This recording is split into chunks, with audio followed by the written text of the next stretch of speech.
নমস্কার বন্ধুরা, সবাই কেমন আছো? আশা করি সকলেই ভালো আছো, সুস্থ আছো। রুম্পা সংসারে সবাইকে স্বাগত জানাচ্ছি। বন্ধুরা, আজকে আমি হাজির হয়েছি একটা নতুন রেসিপি নিয়ে।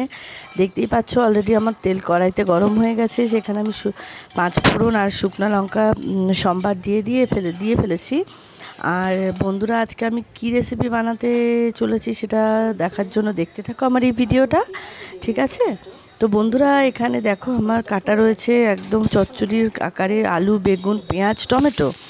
ঠিক আছে, টমেটোটা এখনও কাটিনি, টমেটোটা পরে কাটছি। তো আমি এখানে ছেড়ে দিচ্ছি কড়াইতে তোমার সবজিগুলো। সবজিগুলো ছাড়া হয়ে গেছে। এবার আমি পেঁয়াজটাও ছেড়ে দিয়েছি, সব কিছু ছেড়ে দিয়ে নাড়ানাড়ি করে এটাকে এখন আমি কি করছি, একটু ঢেকে দেব। ঢেকে দিলে কি হবে, মজে যাবে। তরকারিগুলো মজে গেলে খুবই ভালো। তো ঢাকাটা সরিয়ে দেখছি যে মজে গেছে কিছুক্ষণ পর। এবার আমি এখানে মিশিয়ে দিচ্ছি নুন, স্বাদ মতো নুন দিচ্ছি, হলুদ দিচ্ছি, হলুদ গুঁড়া দিয়ে দিলাম।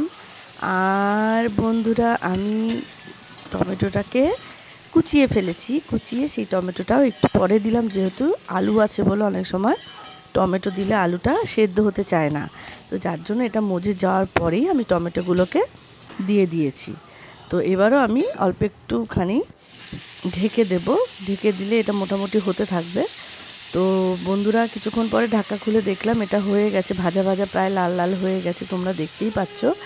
তো এবার আমি একটুখানি জল দিয়ে দিলাম। চচ্চড়ি যেহেতু, এটা তো ঝোল হবে না, চচ্চড়িটা মাখামাখাই হয়, তো সেই কারণে আমি অল্প পরিমাণেই জল দিয়ে দিয়েছি। দিয়ে আবার আমি কিছুক্ষণের জন্য কড়াইটা ঢেকে দিলাম। তা বন্ধুরা, এই দেখো আমার চচ্চড়ি প্রায় রেডি। এবং অবশ্যই নামানোর আগে আমি একটু জিরার গুঁড়োটা দিয়ে দিই। জিরার গুঁড়োতে একটা খুব সুন্দর গন্ধ হয়, তো যার জন্য জিরের গুঁড়ো আর একটু মিষ্টিও দিই। আমি যে কোনো তরকারিতে একটু মিষ্টি সাধারণত দিয়ে থাকি। তো এটা শুকিয়ে গেলে আমি চচ্চড়িটা নামিয়ে ফেলছি। তো আমার এই নতুন রেসিপিটা তোমাদের কেমন লাগলো অবশ্যই জানাতে ভুলো না। ততক্ষণে